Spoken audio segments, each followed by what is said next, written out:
Hi, I'm Joel Richardson, and this is The Underground.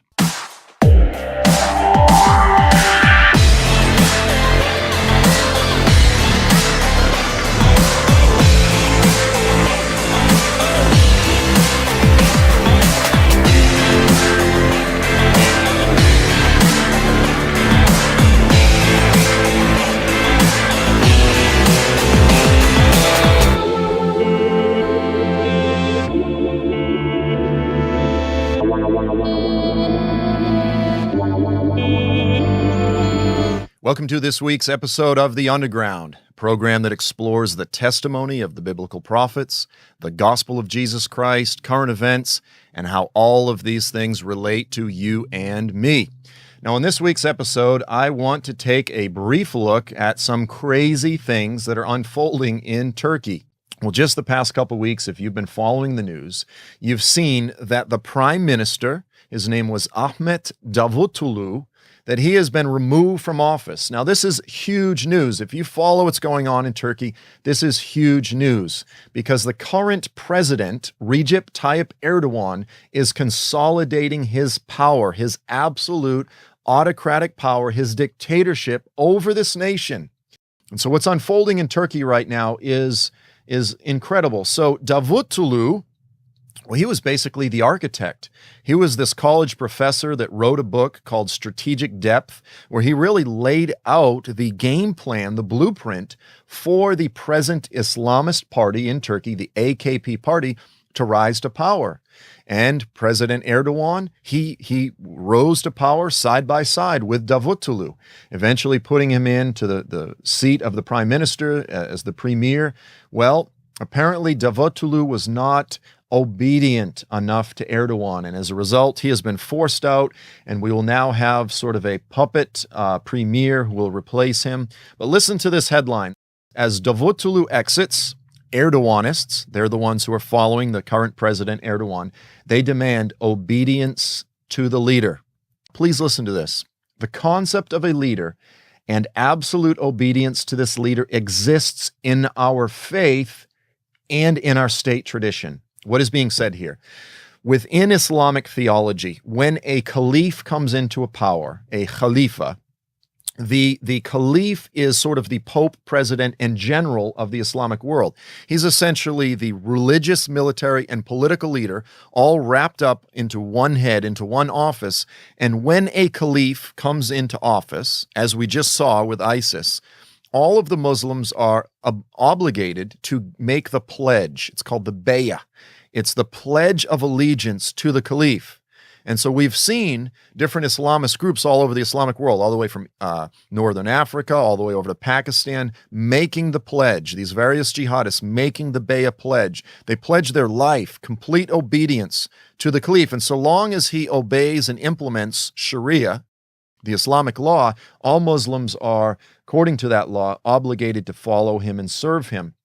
So that's the theological basis for subservience to the caliph in Islam, but even more so in Turkey, where Turkey eventually assumed the headship of the caliphate, the Islamic government. The Ottoman Empire was really the Ottoman Caliphate. The sultans, they became the new caliphs. And so the office of sultan and caliph, they're essentially one and the same. Sultan is basically a Turkish caliph, the head of the Ottoman Empire.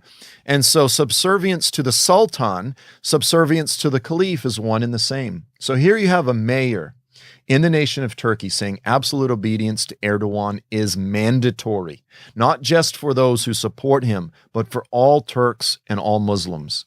Folks, what is happening in Turkey?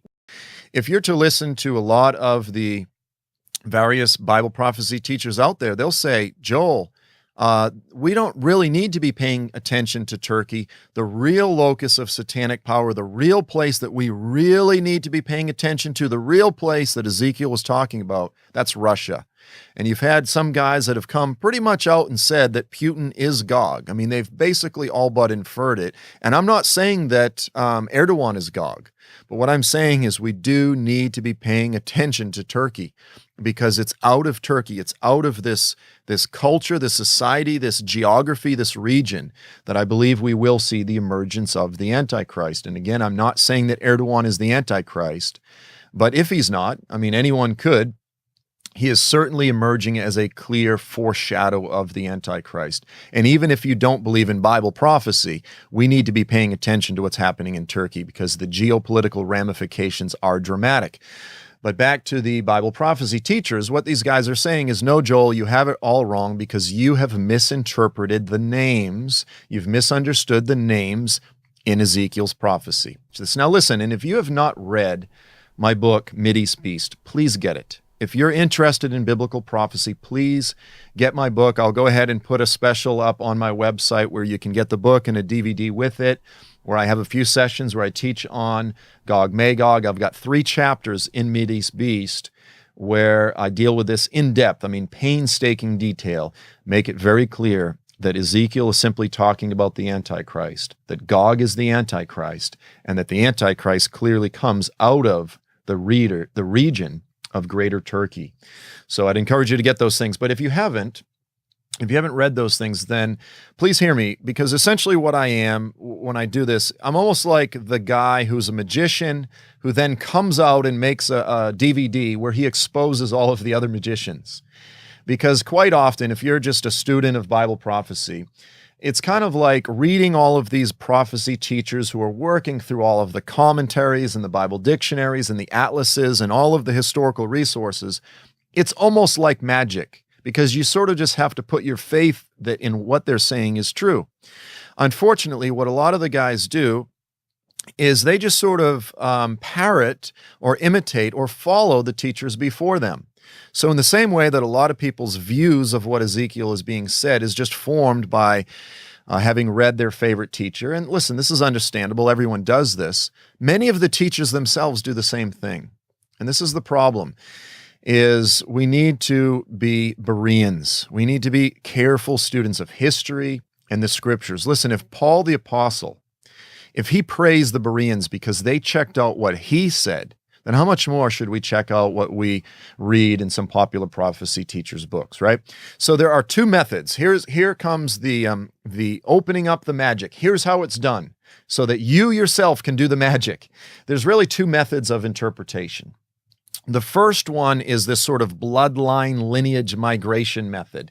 I call it the historical wild goose chase. So what that means is this. You've got the various names that Ezekiel lists. You've got Magog, Meshech, Tubal, Gomer, Togarmah. You've got Persia, Cush, and Put. You've got all these different names. Well, what do they mean? How do we understand what Ezekiel was saying? Well, the first method that some people use is this historical wild goose chase. So let's say we're dealing with Gomer. Well, what they try to do is trace the Gomerite peoples. Who did Gomer become? What tribes did they become? Who did they intermarry with? Where did they live? Where did they migrate? Where did they move? And you're essentially trying to trace the DNA, the bloodline of the ancient biblical Gomerite peoples down through history. I mean, a couple thousand years. I mean, actually 4,000 or 5,000 years trying to identify them. And then we become subject to the very limited resources that we have, the limited historical resources, the various ancient historians, and this sort of thing. And there becomes all sorts of debatable material. I mean, obviously, there's much to be debated here. And we lose parts of history because we don't have just a sort of, comprehensive history of the world. We can try to piece it together. We can look at various ancient sources, but it almost becomes a little bit hopeless. At the best we have is guesswork. Now, the other problem with this is that when we look at the various peoples in Ezekiel's prophecy and we trace them down, we end up with pretty much the whole world because the peoples in Ezekiel's prophecy eventually came to be dispersed all over the world. Okay, so I would argue that this whole wild goose chase method is a bad method. It's a bad method. We're not trying to trace DNA and bloodline. Instead, what we should be using is the standard evangelical approach to interpreting Scripture, which is the historical grammatical method or the grammatical historical method, which is to say that we are studying and working through the actual grammar, the language of the text, as well as the historical context. And so what this translates to is we try to understand, how did Ezekiel and his immediate audience understand the names? How did Ezekiel and those who first heard his oracle understand these various names? Now, Ezekiel was a Hebrew prophet. He grew up as a thoroughly biblically literate individual, and so his worldview was formed and fashioned by the Table of Nations. And the Table of Nations is in Genesis 10, going into Genesis 11. So most of the names, almost all of the names listed in Ezekiel's oracle are actually in Genesis's Table of Nations. And so these are sort of the ancient homelands of all of the peoples that are mentioned. Now, some people will say, well, but Joel, the people dispersed, and so really Ezekiel would have been looking to where the people lived in his day. I would agree with that. It really is sort of a mixture between the ancient homelands, as they would have been understood by any biblically literate individual, and trying to understand where they lived in Ezekiel's day. So those are really the two factors in terms of understanding the names. Now, because again, let's just say someone said, the Americans are going to attack, Papua New Guinea. The Americans are going to attack Papua New Guinea. And so someone comes along a couple thousand years and they go, well, where did the Americans live? And someone could easily say, well, Americans lived all over the world. Yes, Americans are dispersed all over the world, just like many of the peoples in Ezekiel's prophecy were scattered. But on the other hand, anyone in our day would still understand that even though there's Americans all over the world, it's the United States that is the home of the Americans. And so when it says the Americans, it's pointing to the United States. It's not pointing to the entire world. So we're not trying to find every little part of the world where any of these peoples, a couple tribes could have lived. We're trying to understand the names as they would have been understood by Ezekiel, okay? Now, the other issue, though, is, but where did they primarily live in Ezekiel's day? So those are really the two factors that we need to be sort of trying to understand.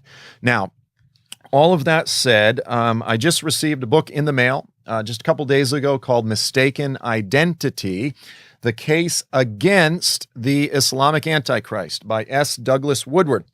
Now, Doug is an acquaintance. Can't say we're great friends, but I've begun to get to know Doug. We actually did 3 radio programs together just recently where we had sort of a friendly fireside chat. Now, this was hosted by Southwest radio host Larry Sparmagino.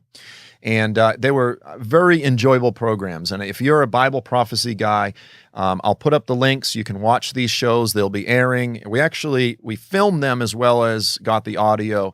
But we had just a real friendly discussion about this issue of, could the Antichrist come from the Middle East? Or is he going to be this popularly understood revived Roman European leader?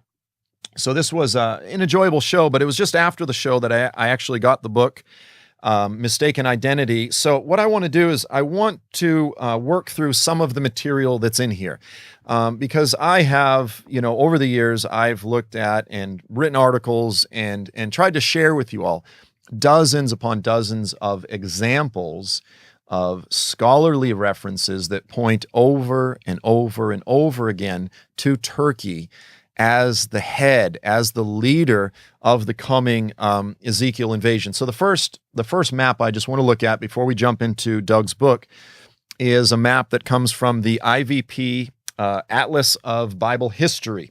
So again, I've got a big old stack of Bible atlases, but this is a great one, one that I would definitely recommend. So what does the IVP Atlas of Bible History say? Well, if we look at the map, it says that Magog, Meshech, Tubal, Togarmah are all in modern-day Turkey.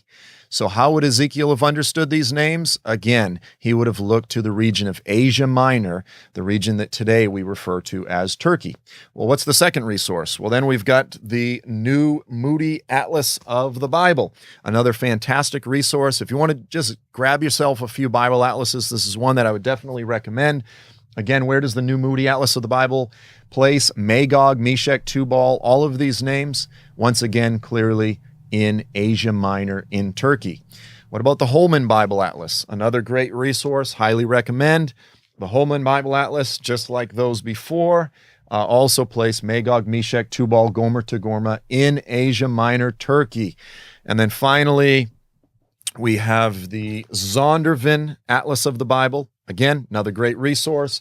Once more, places all of the peoples primarily in Turkey, Asia Minor. And we could look at numerous others. The Oxford Bible Atlas places Meshech and Tubal. It says they are regions of Asia Minor. The Zondervan Illustrated Bible Dictionary states that Magog is possibly the land of Gog, no doubt, in Asia Minor, and it may refer to Lydia, which was a kingdom in the western portion of Asia Minor.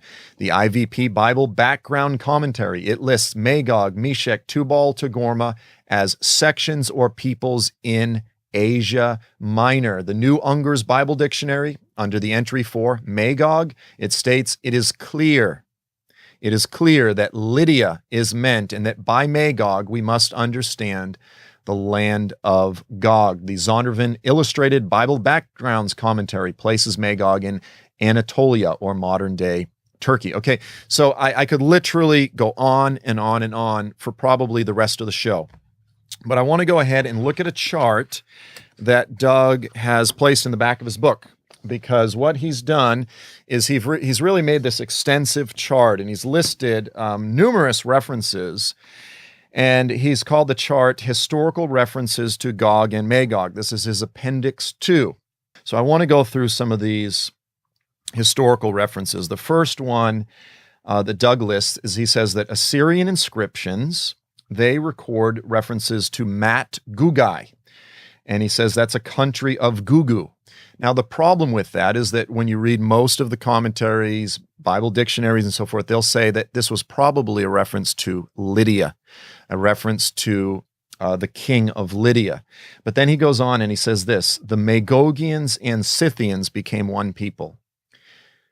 That may or may not be the case. In fact, later in the 1st century, which is about almost 1,000 years before these Assyrian inscriptions, Josephus does make the statement that the Magog peoples became the Scythians. There is no reference anywhere in any Assyrian inscriptions that say that the Magogians and the Scythians became one. So by putting this here, inferring that these ancient Assyrian inscriptions state this, it doesn't exist. And I'll challenge Doug, I'll challenge anyone who wants to study this to find me the reference. And again, I could be wrong. Everyone makes mistakes, and this is, no question about it. But I want to lay down the challenge and say, show me where Assyrian inscriptions say that the Magogians and the Scythians became one people, because there's no such reference. Now, the next reference that Doug gives us is Homer, and he says from the Iliad, and he says that Homer refers to these people known as the Hippomolgi. The Hippomolgi. And what he says is this means Scythian, and he has it in quotes, Scythian drinkers of mare milk. Now, in the Greek, hippo is horse, and molgai simply means milker.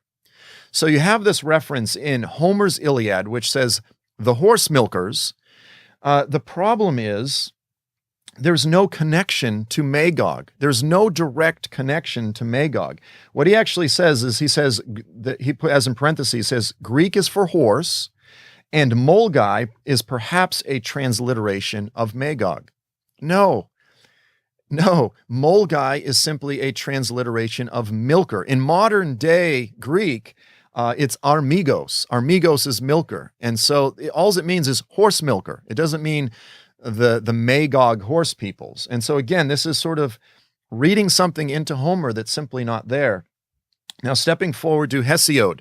Now, again, when I did a lot of my primary research some years ago, I got Hesiod's book. Now, Hesiod has he was the father of Greek didactic poetry, right? Hesiod has 2 primary works. He has Theogony, and he has another work called Works and Days. Now, all I can say is this, is that in reading Doug's chart here, this is what Doug says. He says, Hesiod identified, and I'm quoting, identified Magog with the Scythians living in southern Russia. Now, Hesiod wrote about 50 years before Ezekiel. If Hesiod identified Magog with the Scythians living in southern Russia, this would be a huge historical proof for his case. The problem is, it doesn't exist. There is no such reference anywhere in Hesiod to him referring to Magog or the Scythians living in southern Russia. It doesn't exist. I want to, again, extend the challenge. Show me where I'm wrong. I could be wrong. It doesn't exist. I have poured through his works. I have digital copies. I've done multiple keyword searches, and I've read every single page. So again, take my black magic marker and just kind of cross out. I'm just going down this list and crossing them out. Now, the next major individual that Doug quotes is Herodotus. Now, Herodotus is a great source. He wrote extensively about the Scythian peoples. But what does Doug say here? He says that Herodotus mentions a group of people called the Gargarians living in the Caucasus, again, Georgia or that area. The problem is, once again, there is no such reference in all of Herodotus's works to any people known as the Gargarians. It's in Doug's book here. It is not in Herodotus. I want to extend the challenge. Prove me wrong, please. Again, I could be wrong. I have scoured this up, down, backwards, and sideways. I mean, a few years ago I did this, and I could not find it. Now, what I did find is Herodotus making reference to a people known as the Gandarians. Very different than the Gagarenes, the Gandarians. But what does Herodotus say? He says the Gandarians lived in Asia. Asia, that's the Greek word for Asia Minor. That's Turkey, okay? So there is no such, again, he says that Herodotus mentioned the Gargarians, assuming that they are the Gagarenes or the Gogians, the Magogians, that lived up in southern Russia. There's no such reference. It doesn't exist. Now, what Herodotus does is he discusses, because Herodotus lived about 150 years after Ezekiel. Okay, so please follow this. Herodotus lived about 150 years after Ezekiel, and he traces three different theories in terms of where the Scythian peoples came from. Now, assuming that Magog and the Scythians are one and the same, because this is wildly debated among scholars. Many people say Scythian is just a very broad term that could have referred to any number of nomadic tribal peoples. But let's just assume it is. Herodotus goes through the various three theories, and then after he completes them all, he gets to the third one, and this is what he says. He says, he lists two, and he says, there is also another different story, now to be related, in which I am more inclined to put faith than in any other. In other words, he goes, this third theory, this is the one that I believe. This is the one that I'm much more inclined to put my faith in than any other. And he says, it is that the wandering Scythian once dwelt in Asia. So here he is writing 150 years after Ezekiel, and he says, I believe that the Scythians dwelt in Turkey. So the question is, if they once dwelt in Turkey, they had left, where did they live in Ezekiel's day? And so a few years ago, what I did is I wrote back and forth with a scholar of this whole subject, of this whole period. His name is Michael Kulikowski. He's the department head of history at Penn State University. So we had a little email back and forth. And this is what he said. He said Herodotus's Scythians, okay, so the Scythians of Herodotus's day, they were to be found in a bit of modern Bulgaria, Romania, across the grasslands of Moldova and Ukraine.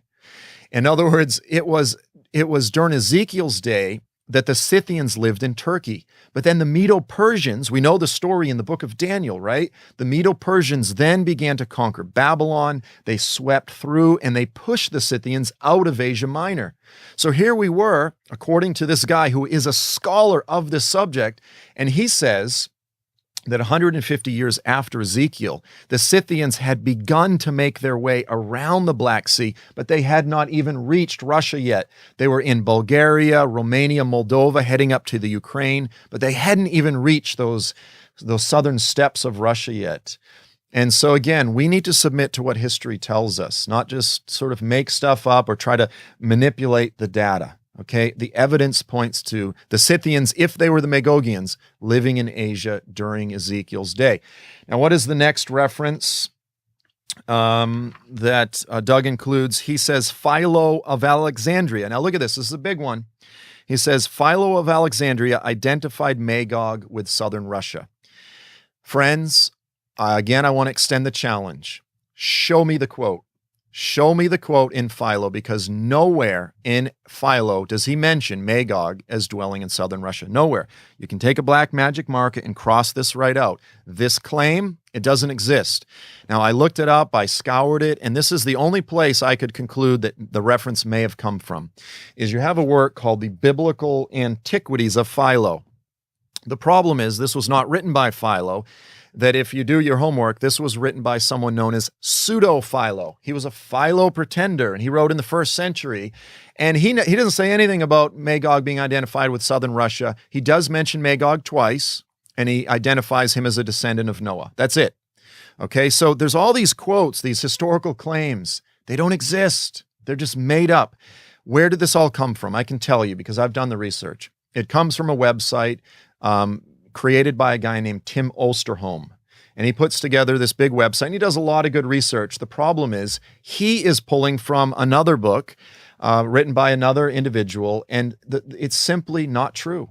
So this is the problem, is when you start quoting someone, you have to look up the original resources. You have to look them up and say, is this guy being truthful? You can't just recycle information, because when one person is dishonest or fudges the information, this information gets passed on. And I see it on the internet. I even see it in books quite frequently. All of the quotes that I've referred to so far, they don't exist. Finally, another big one is Doug says that Strabo is a Greek historian who lived in the 1st century. He says that Strabo mentions the Gagarenes. Okay, so you could say Gagarene, that's pretty close to Gog Magog. That Gagarene is a region in the present-day Armenia and Georgia. So this is what Doug says, Armenia and Georgia. So that's bordering on southern Russia, right? Now, and then he says, scholars say that Gagarene best preserved the name of Magog. Now, if you were to look up in this book by Sverre Bo, he's a Norwegian scholar who did his thesis, his PhD thesis on the issue of Gog Magog. This is one of those monographs that you pay all kinds of money for, but it's filled with fantastic information. On page 209 of his book, this is what Mr. Bo says. He says, Gagarene, he says, Strabo refers in his geography to a northern area of Armenia bordering on the Iberian areas under the name Gagarene. And then what does he say? In modern categories, we are speaking of areas in Turkey, Georgia, and Armenia. Okay, so again, even the information that is quoted that is accurate is sort of fudged. It's fudged to sort of point to Russia. But in fact, Gagarene included areas of Turkey. But again, this is 500, 600 years after Ezekiel. So yes, the people had migrated, but the question is, where did they live in Ezekiel's day? Friends, this is all the time that we have. I've gone way over as usual. Listen, we need to be responsible students of the Scriptures. We need to be responsible students of the Scriptures. If you want to teach on these issues, you have to go back to the original sources. Over and over and over again, they point to Turkey. They don't point to Russia. And, my point here is not to, it's not to speak negatively about Doug in any way, shape, or form. It's just that when you're critiquing something, you can't simply take some article off the internet and publish it. You have to do the original research. So listen, friends, this is all the time that we have for this week. I want to thank you so much for being with us. I look forward to seeing you next week. I'm Joel Richardson, and this is The Underground.